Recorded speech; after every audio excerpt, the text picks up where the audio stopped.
Did we want to say what we originally were going to talk about this week? Yes, absolutely. Um, Originally we were going to talk about the Wicked book. And Kaya was a champ and was listening to the audiobook, and apparently it was unbearable. I just listen, I read 8 books in February, including audiobooks, because audiobooks are real books. Okay. We're not even gonna get into that discussion. They are real books. And so I listen to a lot of audiobooks. I read a lot of books. Um and I listened to it and it was like just a shit show of a book. It was hard to get into. I don't understand like the appeal to it. It kind of sucked. And like it's just like it just oh God, it was so bad. When we get to the Wicked episode, if anything relevant to the book comes up, I'm sure Kaya will enlighten us. I think I got maybe almost halfway through. And if we want, I mean, I can briefly go over what I think I heard um while while listening to it. Um Basically it's the background between Elphaba, the Wicked Witch of the West, and Glinda, the Good Witch of the what is she? South? North. North. See, I'm so good at this. Um, and it's like their backstory, but it's mainly Elphaba's story, and it talks about like her upbringing and her birth, and she was born green, and we don't fucking know why, or at least I don't fucking know why because I didn't listen to the whole goddamn thing. Um, to be honest, I really wasn't paying that much attention because it wasn't good enough. But like the thing is, like this book was so problematic. Like I feel like it was just slur after slur, and I hated it, and I could not put myself through that. And like I'm I'm a basic ass white woman, okay? And I'm not gonna submit myself to like that. It was so bad. It was so fucking bad. I'm surprised to learn that there are slurs in the life and times of the Wicked Witch of the West. One of the very first things that they mention is within the first chapter, they use the term hermaphrodite. I know this book was written back in the day, but it still makes me uncomfortable. I don't like that word. It wasn't even written that back in the day. It was written in like the 1990s. Oh. Mm. Mm, Ugh. mm, right? Yeah, okay. Well, then never mind. I can't even give them that benefit of the doubt. Cannot. No, no. Shit. Um, so anyway, it sucked. I hated it. I don't recommend it. It was written by Gregory Maguire, I believe. Mm. Um, and he wrote more books based on The Wizard of Oz. Gregory Maguire did not write the Wizard of Oz books. So you don't have to, like, if you want to read the Wizard of Oz books, by all means, go ahead. Just a forewarning, though, and we mentioned this last time, the shoes in the book are not red, they're silver. So don't let yourself get all pissy about that if you're going to be pissy about something, okay? Um, Anyway, that audiobook is 20 hours long. The book is probably like this fucking thick. So do what you do, and if you want to watch it, watch it. If you want to listen to it, go ahead. If you want to read it, by all means. But I'm just here to remind you they use the term hermaphrodite in the first fucking chapter. So Yikes. yikes is right. Guys, I'm sick, or I'm getting sick, and I rebuke this statement that just came out of my mouth. I rebuke this sickness that is trying to penetrate my body. But I don't know, like I felt it coming on this morning. I was like, let me drink some immunity tea, even though like that's supposed to be preventative, you know? So I don't think it did anything. Um, and now my head's starting to feel that like underwater feeling. So Oh boy. yeah, I I rebuke it. It's not happening. If I just live in a different reality from the one that is real, then it's not happening, right? Oh, hey witches. Hey, witches. Oops. Look at us being little shits. Okay. So this episode we are talking about the stereotypical fairy tale witch, And the where harmful it stereotypes. yeah, the harmful stereotypes, where it comes from, how it's related to anti-Semitism, and why it matters that these tropes are not represented in our media today. Yes. So yeah, we're gonna be talking about anti-Semitism, and like if you're not in the headspace to be talking about that today, that's fine. But I do think it's important, so I would encourage you to stick around. I will say it's kind of funny. I was listening to a podcast while I was working today, and it's the Books and Broomsticks, the witchy podcast Books and Broomsticks with Chaotic Witch Aunt and Matt Hatter Plays, and they had a guest on, Jew witches, which is kind of like a play on words between like Jewish and witches, like Jew witches. Um, and this person has like a storefront for like Jewish witchcraft, Jewish like ritual and metaphysical supplies.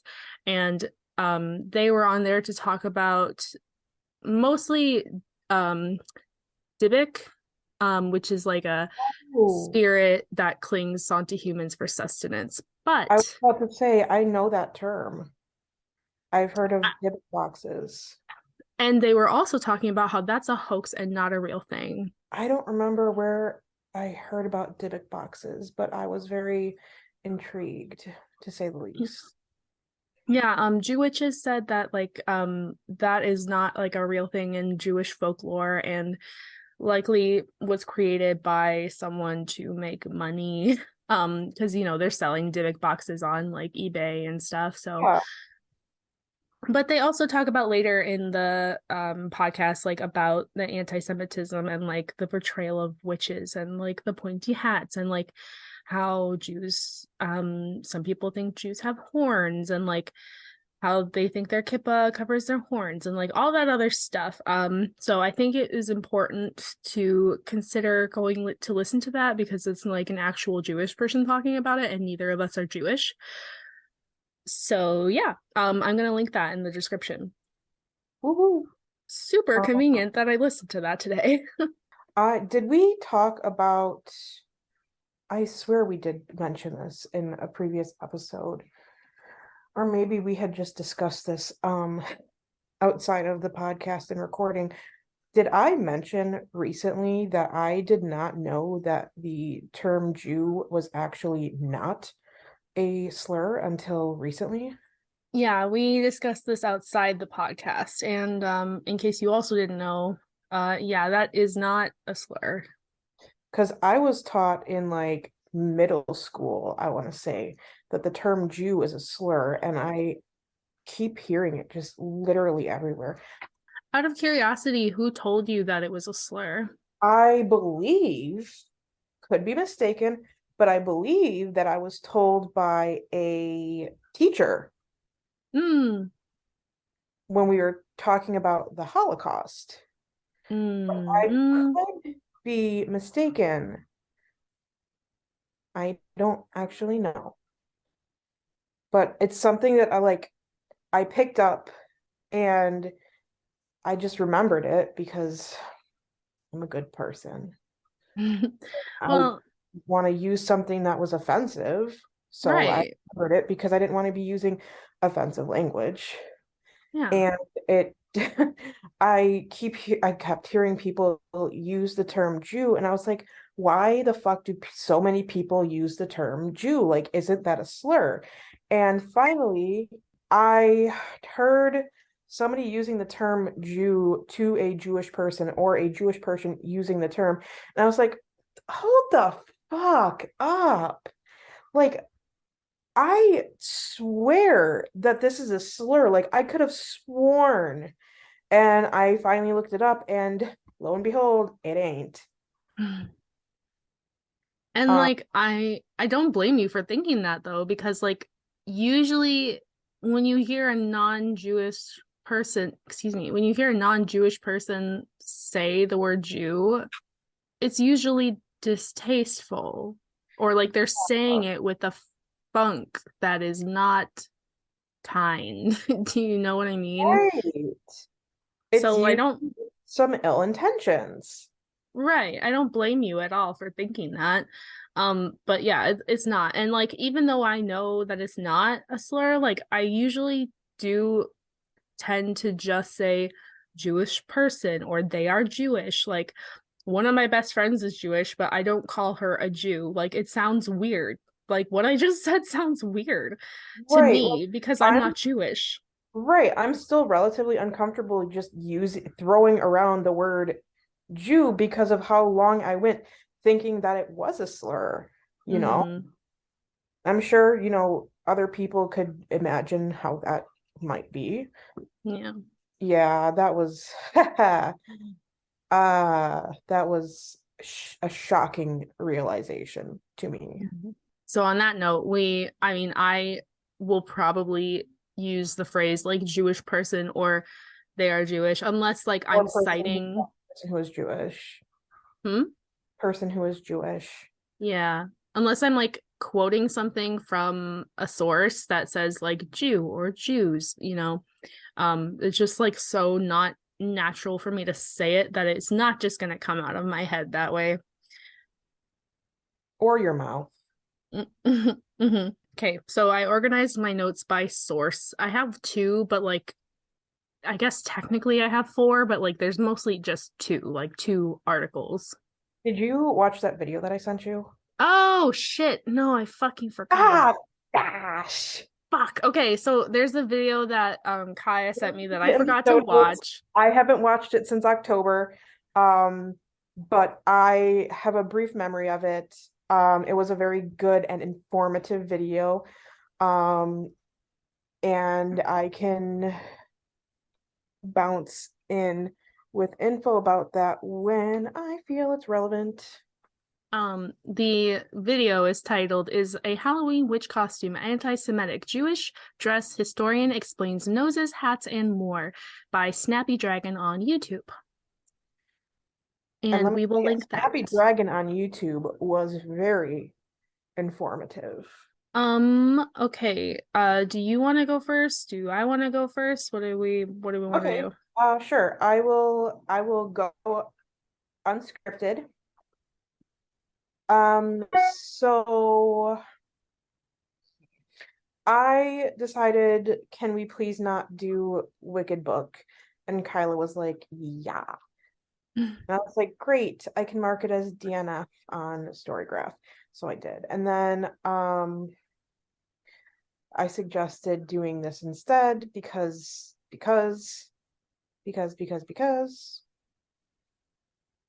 What is that from? The Wizard of Oz. Oh shit, you right. We just fucking watched that. See, I'm telling you, I have no memory of anything ever. Um, because I thought that it would be a really good and informative, like strictly not strictly informative. Let's be real. There's some humor and some entertainment in this podcast and this specific episode. Um, I thought it would be a really great episode to do, that's on the more informative side and less on the criticism of media side. Um, and so that's kind of what happened. So, I watched this video back in October, and I thought it was super interesting because first off, I didn't even know that the portrayal of witches had anything to do with the Jewish people and the Jewish community and the Jewish population. And I was watching this and I was like, I think the first thing that came to my mind was, oh my God, like, what if our podcast is problematic? But Kyla and myself are relatively woke.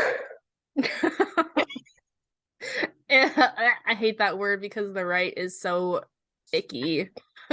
The right has ruined the word woke. Let me just say, the right is triggered by the word woke.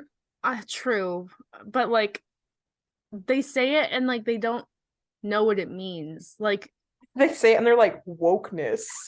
it's like literally like this starving child was given food for the first time in 8 months by Hey, some woke.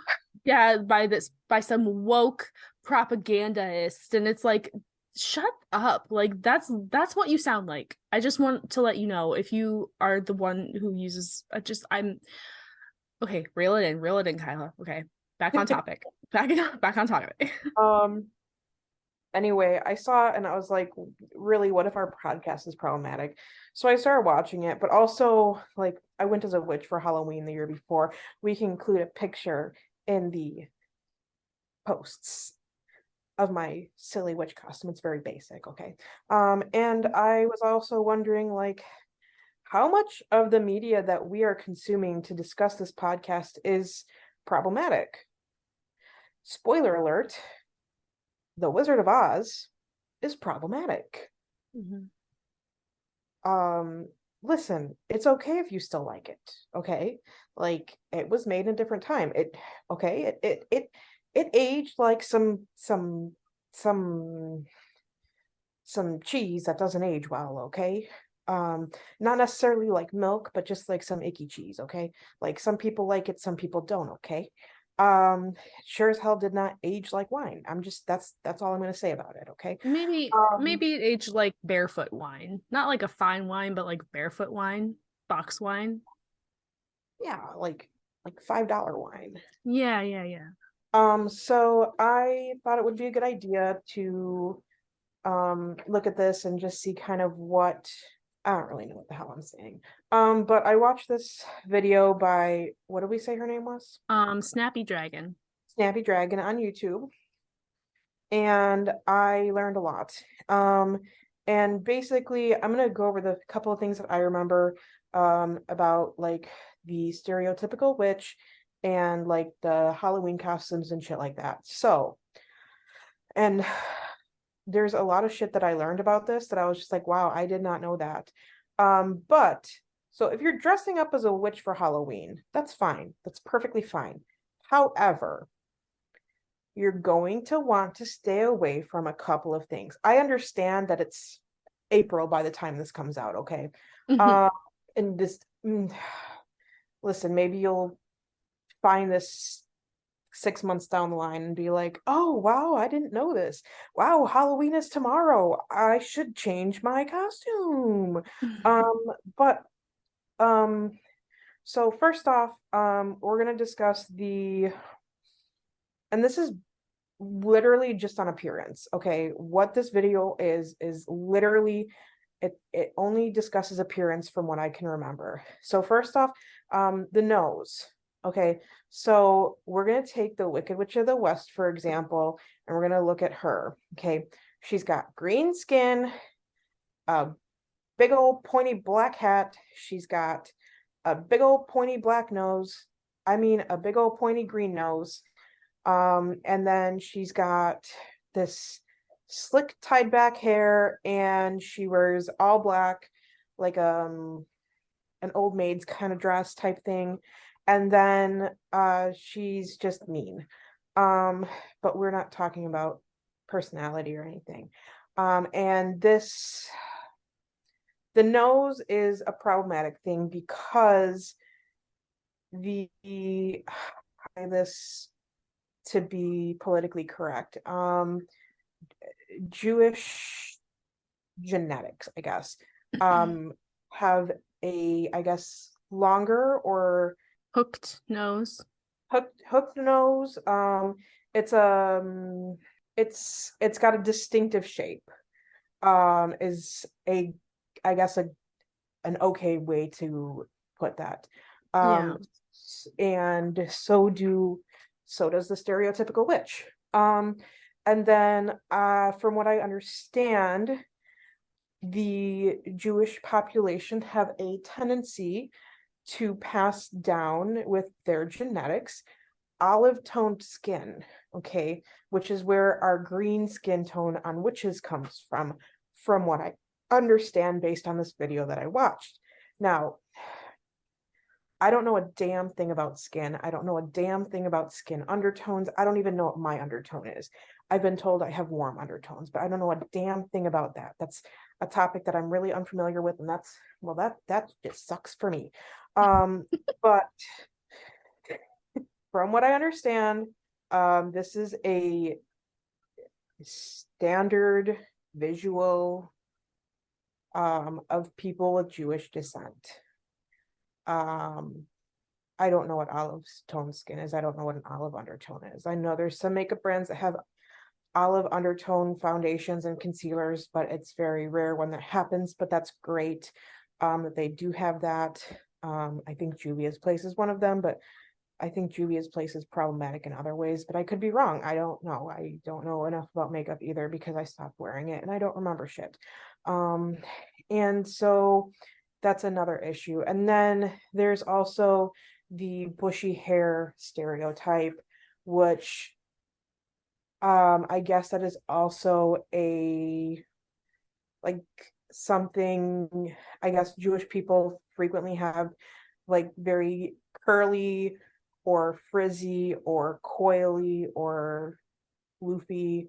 I'm going to go with the word floopy because I think it's the most positive hair. So a lot of witches in media or witch costumes from the past have the stereotypical green skin, big nose, pointy nose, and then bushy hair. So other things that she mentioned in this video is that it's okay if you're going to wear a pointy hat. There's nothing wrong with a pointy hat. It's not part of the harmful stereotype. But I thought it was really interesting, like how much of that harmful stereotype is present in even current day media, I believe. For sure. Yeah, the pointy hat's everywhere. Like the pointy hat isn't as harmful, because it doesn't like no, keep in mind, I haven't watched this video since October. I could be wrong here, but from what I was understanding from this video that I watched literally 6 months ago, I don't recall her saying that this was based on any particular piece of Jewish clothing. So, pointy hat, okay. Bushy hair, green skin, pointy nose, not okay.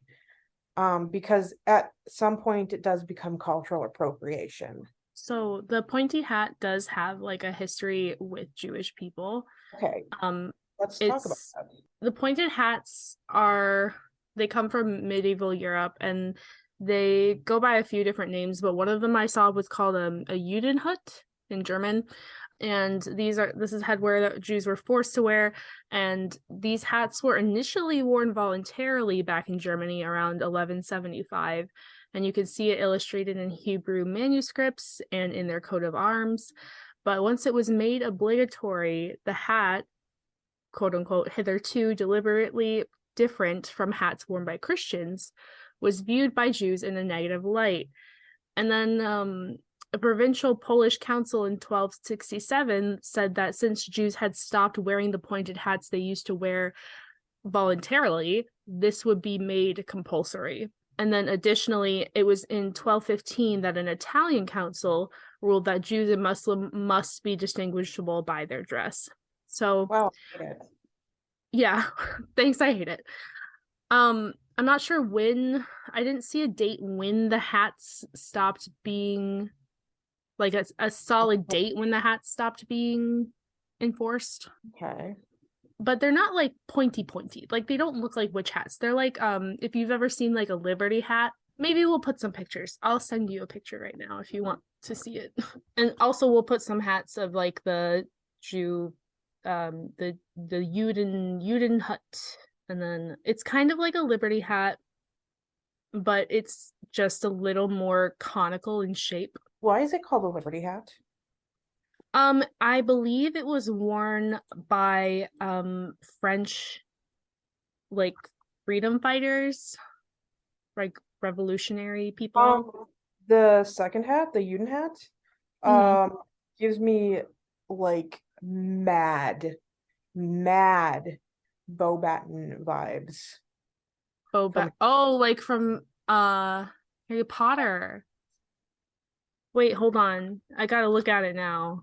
and Oh, a I little bit. I Yeah. have two hats. I have the powder blue one and I have a black one that are the same shape and style. Yeah, I can kind of see that. I It's mean, like this, aside from like the little like ball at the top, like it's very, very similar in the shape.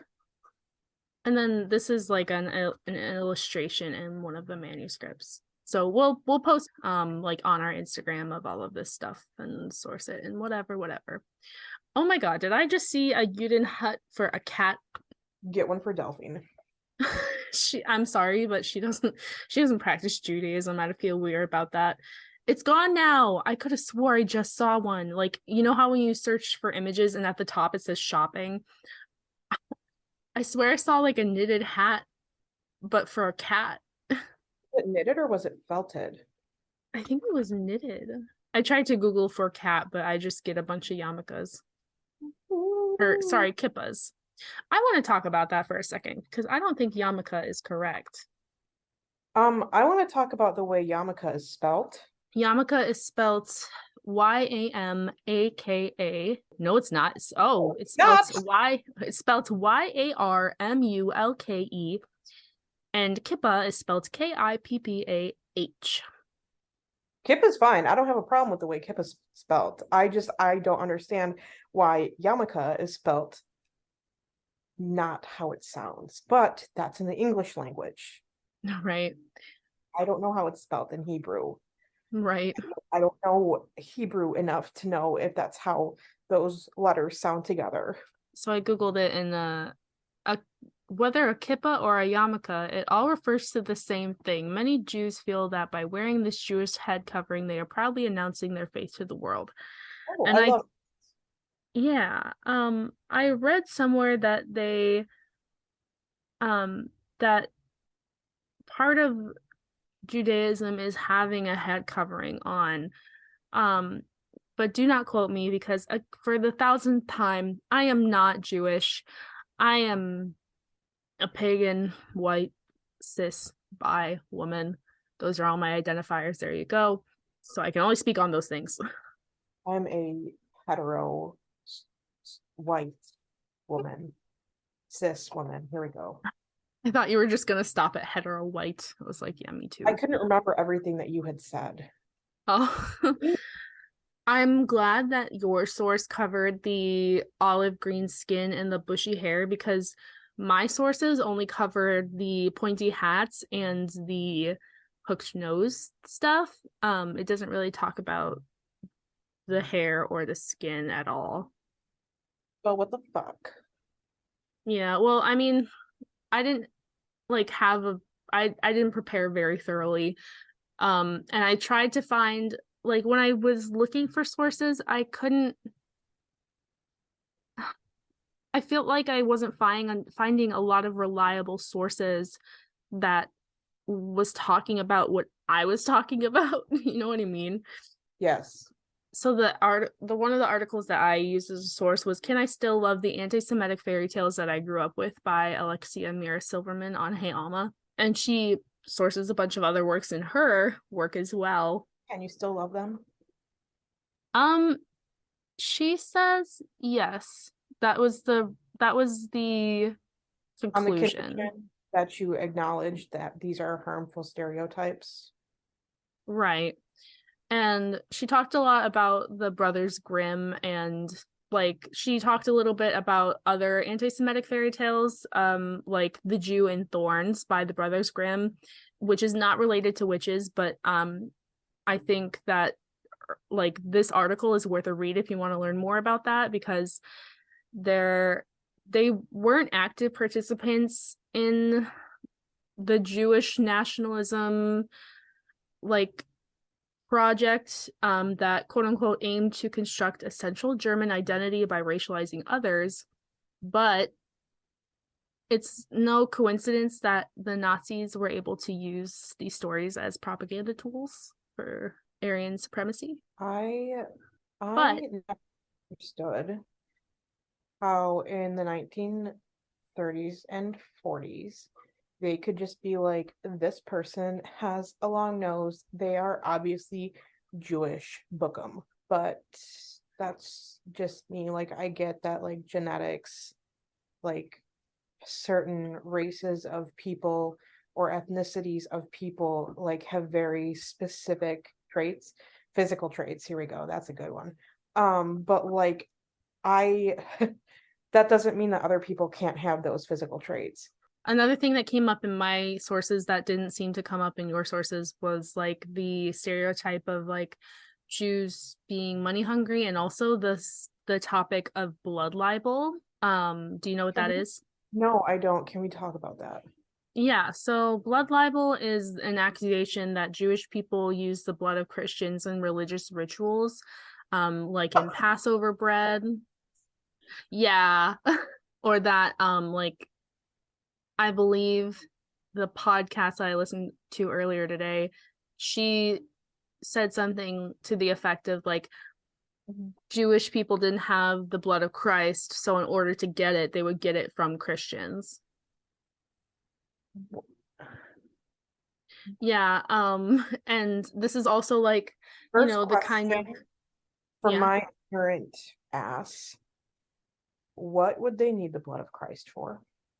Um, well, you know how like in what is it called? Communion. It's the body of Christ and the blood of Christ. Like, this is my body, this is my blood, blah blah blah I blah thought that was blah. wine or grape juice. But no, it's supposed to symbolize his blood. Right, it symbolizes blood, but they're not actually drinking blood. You raise a valid It's point. not a form of cannibalism.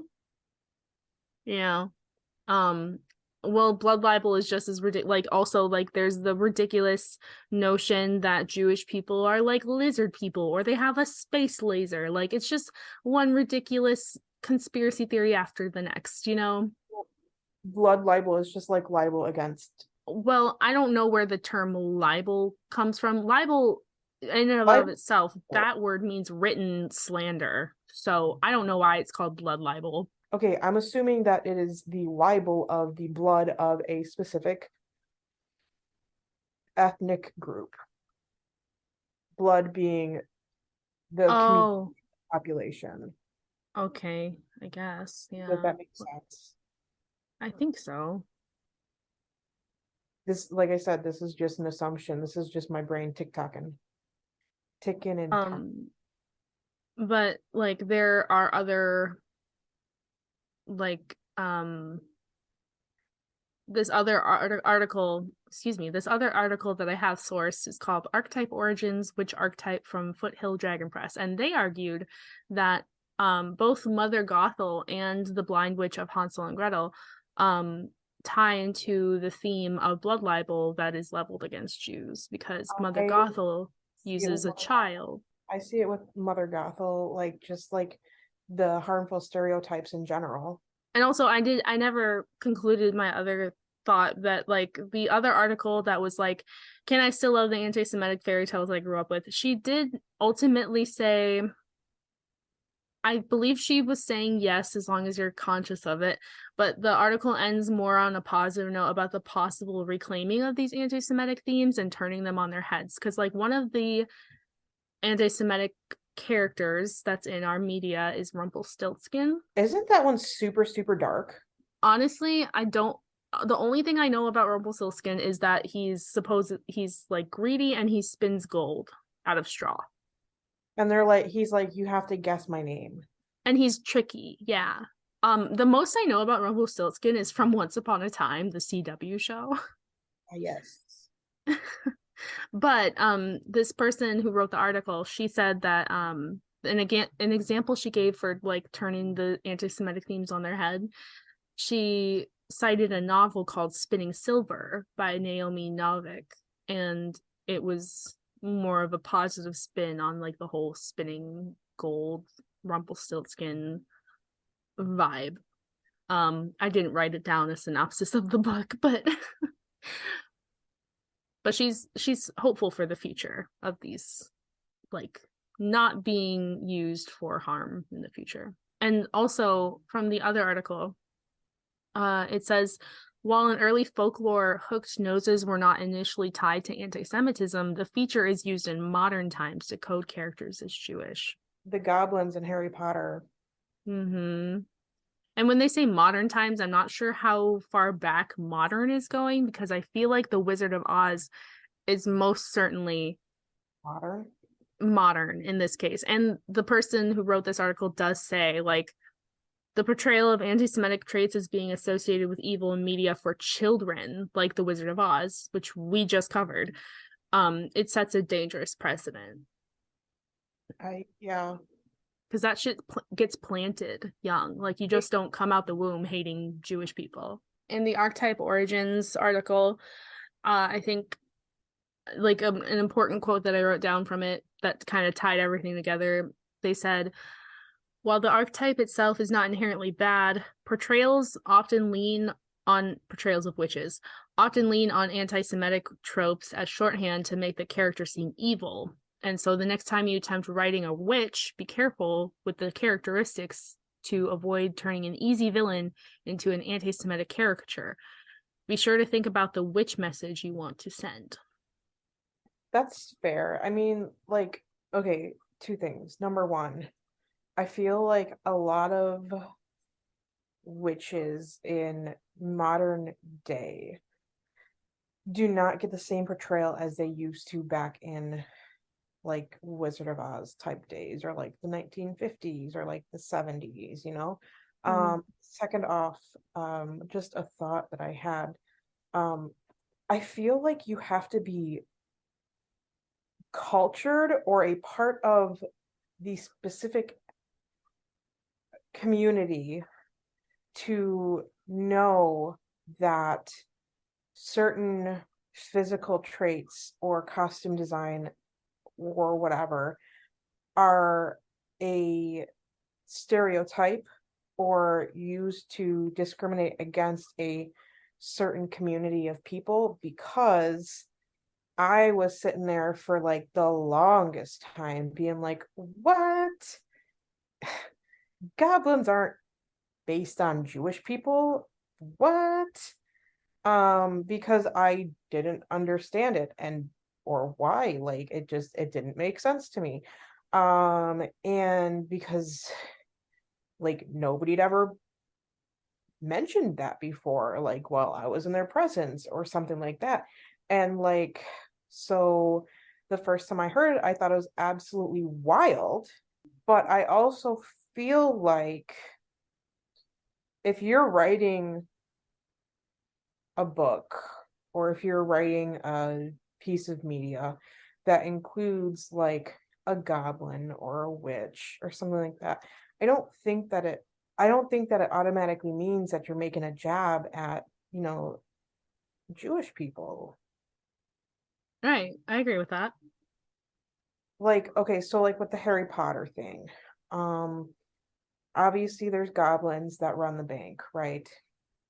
And we mentioned something earlier about like the portrayal of Jewish people, and I guess them being money hungry, which I don't understand, but whatever. I don't like it doesn't I make don't sense. really get where it comes from either. Like, it's just, I think someone who hates Jewish people just decided one day, like, oh, yeah, they suck because they're money hungry and they're sneaky, and also uh I can't think of any other bad Jewish stereotypes that are Right. not physical. So, but yeah, you get the point. So like I think you have to be like either number one, wildly aware that this is something that happens in society and aware of stereotypes popular and not popular, and put in a lot of research when you're writing a piece of media. Mhm. Because so I was going on about the goblins in Harry Potter. So the goblins, in my opinion, are I don't think that they are bad characters. They run the banks, and in my opinion, they are relatively neutral characters, in my opinion. Now, there is the part at the beginning of the eighth movie and the middle of the seventh book where they take him and Harry and Hermione and Ron into the vault of Trix Lestrange, who, by the way, is a very stereotypical witch with that hair. And they take them into her vault, and they're like, he goes, I told you I'd get you in. I said nothing about getting you out, which implies that maybe he's sneaky, but it also implies maybe he's just being technical. Like, he got them what he promised. He got what he was promised. They didn't make a promise about getting out of the vault. And I'm assuming, maybe, could be wrong about this, maybe they just didn't know that there were enchantments on that goddamn vault, because I'm pretty sure that, like, there aren't usually enchantments on vaults. But I don't know shit about that, because I don't. But like I was saying, like, it seems like a relatively neutral character, like a lawful neutral. So like, well, I think Creature is a bitch. Yeah, but creatures And he's not the one who got him into the bank. Um, right? He's not the one that got them into the bank. correct. Grip Hook is the one that got them into the bank. Gotcha. Okay. And like I think it would be one thing if they were just money hungry, or if they just had big noses, or like, no, that's not right. Like, I think it would be one thing if they just worked at the bank and they were goblins, but the fact that they also had big noses, like, you put the two and two together, I think you need to be conscious of like what that could imply to your audience. Right. And like I was saying, like, you need to, if you're going to be releasing a piece of media, you need to do heavy research, especially if it's on like fictional type, literally if it's on any type of character or any type of living being or whatever, like, because like even those harmful stereotypes could come out in like humans, like if that you're writing, right? But like you need to be doing research on like these kinds of creatures and stuff like that, to make sure that you're not going to be allowing harmful stereotypes into your piece of media if you are not intending to. Yeah. Intending to, that's another fucking story. Yeah. We're on to you, Yeah. AK Rowling. We're on to you. That's not fun. I'm so tired of hearing about this bitch. I just want her to like I want someone to delete her internet access. Can you do that? Can we do that? Can we I delete her want internet access? I want her to get woke. I don't. I want her to, well, yeah, I do, but I want her to like get better, but like also fuck off forever. Like I'm so tired of hearing about her. Here's the thing. Harry Potter or Hogwarts Legacy, whatever, has a goblin and the main character, and he's a bad guy. Big bad, big bad, Oh, big bad. great. Um, and listen, if you want to buy the game, buy the game. But if you're gonna buy the game, at least make a donation to some kind of trans rights organization. I haven't decided if I'm going to or not, because of like how much negative shit is in the media, like, and it just keeps coming. But I did decide, like, if I were to buy it, like, which I don't know if I will, like, if I were to buy it, I would at least make a $60 donation to a trans charity. I'm editing this part of the podcast, but just know I'm trying to explain to Kaya how to be a yo-ho pirate about something that is not related to a video game. Because actual pirating of media is bad and you shouldn't do it. Wink, wink. Anyways, yeah, I don't know. That's kind of all I have. Long story short, The hats, the bushy hair, the green skin, the hook nose, not a good look. No. Avoid that stuff if you're dressing up as a witch. Except the pointy hat, that's probably okay. Just because like we're so past it, and also I don't see a lot of Jewish people online saying that it's like, I think it's just important to know the history of it. Oh, for sure. I don't see a lot of Jewish people online being like, don't wear the pointy hat. You know, I think they're more concerned about the other things, like people saying they have a space laser and people saying that they're lizard people, which is like, I don't understand how people don't recognize that anti-Semitism is a problem in 2023, which it shouldn't be, but it is. If So here we are. if I was Jewish and somebody was like, "Oh my God, don't go near her. She has a space laser," I'd be like, "You can bet your ass I have a space laser, and I'm gonna shoot you with it into outer space."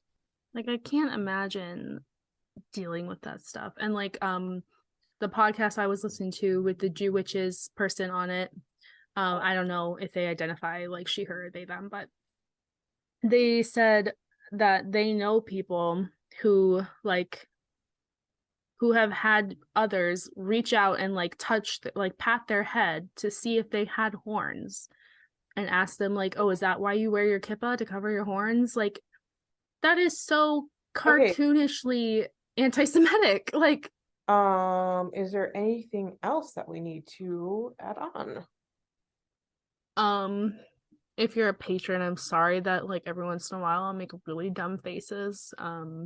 I don't mean to, it just kind of happens. It's okay. They get to see me yelling at the dog in mute.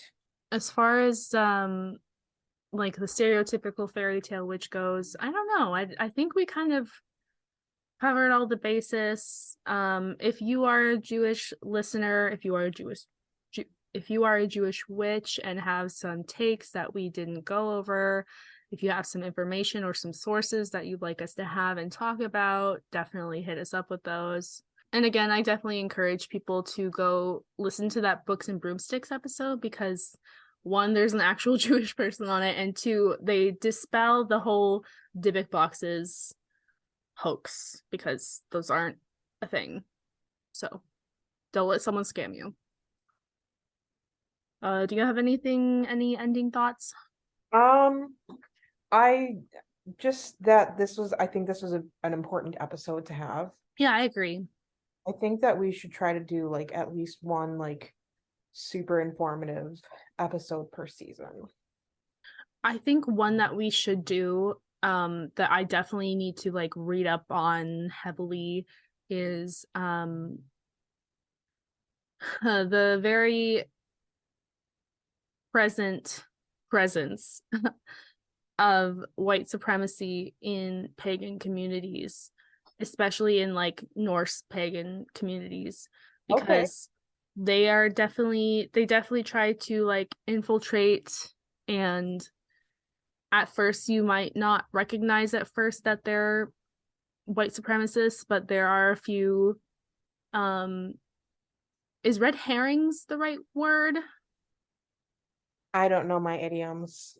Let me That's not look it up. an idiom. I don't know my logical fallacies. There's a few red flags that will point out, like a regular Norse pagan versus like a white supremacist Norse pagan. Like, I recently listened to an episode of Coffee and Cauldrons where they were talking about pagan pride festivals, where there's a lot of white supremacists that will show up, but you can't totally tell who it is. But there's a few things that can point them out and differentiate them, like tattoos or things that are on their truck. It's obviously much harder to tell what's going on with them online if they're kind of sneaky about it. So yeah, it is a problem in the pagan community, and I think that that's something we should definitely talk about next season, because Oh, that's a heavy topic. you know I'm down for heavy topics. I will say that one time, on my Tumblr, which I don't use as much anymore, on my tarot Tumblr, I was offering readings, and this person followed me and wanted to exchange readings with me, and I went to their blog, and their literal name was something like, I can't remember, but they were a Nazi, like a literal Oh my God. Nazi. No. Yes, like a witch, a Nazi witch. And I was like, No. No. No. No. no. I don't remember if I said anything to them, but I do remember that if I did, I just blocked. And oh my God, I kind of forgot that happened, and I'm like reeling all over again. Yeah, so you got to be careful, because if you're a white person and you're in a pagan community and a white supremacist pagan sees you, they might be like, oh, they're one of me. So like, be careful. Okay, we're gonna talk about it. Super fucking gross. Also, if you're a white supremacist and you're listening to this, fuck you. Oh my God, fuck all the way off. Go get fucking get fucked up the ass. Go die in a fire. Like, I can't. I guess I probably shouldn't say that on a podcast, but like, I don't wish you well. Have the day you deserve to have. I agree with that. Reminder that all of the sources will be linked in the description. We got the Brooms and Books and Broomsticks episode with Jew witches on there. We got Can I Still Love Anti-Semitic Fairy Tales That I Grew Up With? We got Archetype Origins, and we got Snappy Dragon. Is a Halloween Witch Costume Anti-Semitic? Jewish Dress Historian Explains Noses, Hats, and More by Snappy Dragon. Oh, I know we're not sponsoring anybody, or we're not getting sponsored by anybody or whatever. But I think if anybody wants to love denim jean pants, that you should check out the brand Beta Brand, because I just got these denim jean pants and they have get this 7 pockets. What? Oh my God. And they're super stretchy, and they don't even have a zipper because they're stretchy.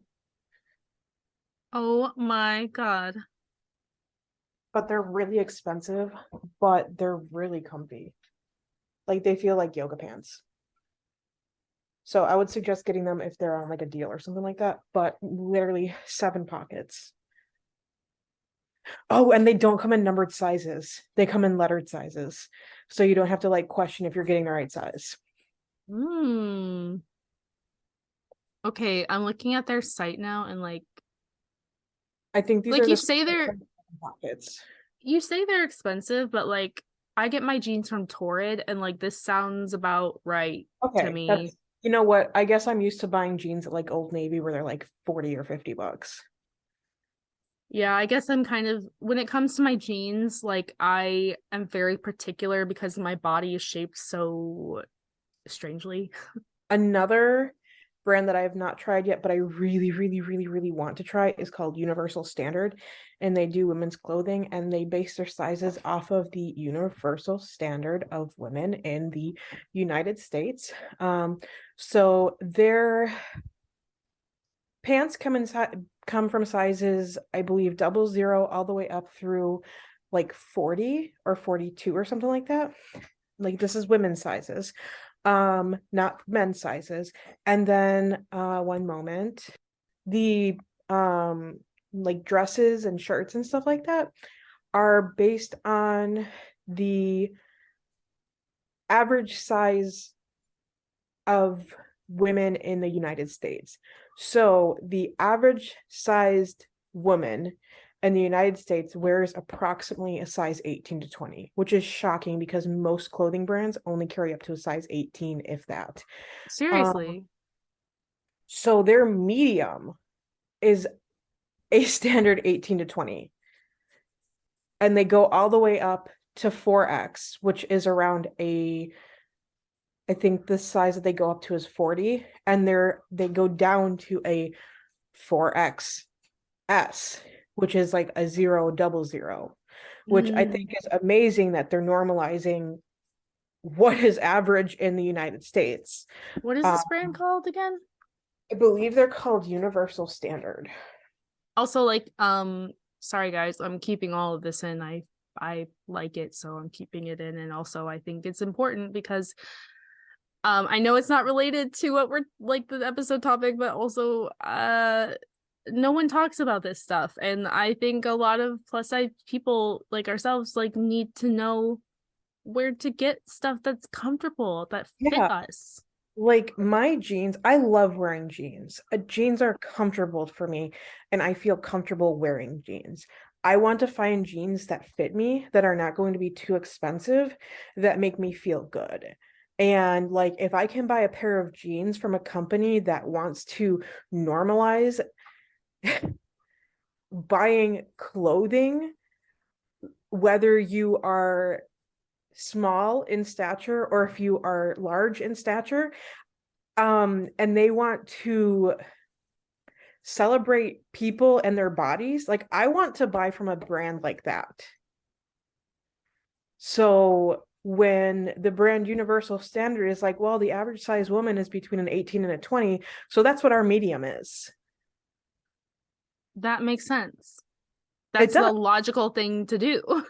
It does. But unfortunately, clothing brands are run by freaking corporate corporations and skinny people. And there's nothing wrong with skinny people if they are being inclusive for all body sizes. But if, you're a skinny person and you are fat phobic, like that's an issue, Yeah, like that's embarrassing for you, actually. it's embarrassing, it's an issue, and you're part of the problem because every single person should be able to get clothing that fits them and feel comfortable and feel good and confident in their clothing. So anyway, when I buy jeans from there and I test them out, I will let y'all know how they are. Thank you for listening to the Movie Witch podcast, and we hope you enjoyed this episode. I hope you found it informative and insightful. And again, if you're a Jewish person, Jewish witch, and want us to address something else about it, please, our DMs are open. You have an email. Speaking of which, at moviewitchpod, at moviewitchpodcast, the moviewitchpodcast at gmail.com. If you liked what you heard and want to help us grow and improve, please considering us on Patreon for $2 or $7 per month. Our Patreon benefits include getting episodes a week early, unedited video versions of episodes where you can see Ziggy and Kaya make friendship bracelets, and my dumb faces. And if you have any episode suggestions, please feel free to suggest them on any of the places where we can get communication from y'all. You also get exclusive Patreon bonus episodes, and we do have one scheduled within the next like 2 weeks. And so yeah, you have that to look forward to if you pledge $7. So I think that's it. Alrighty. Okay. Till next time. Bye, witches. Bye, witches.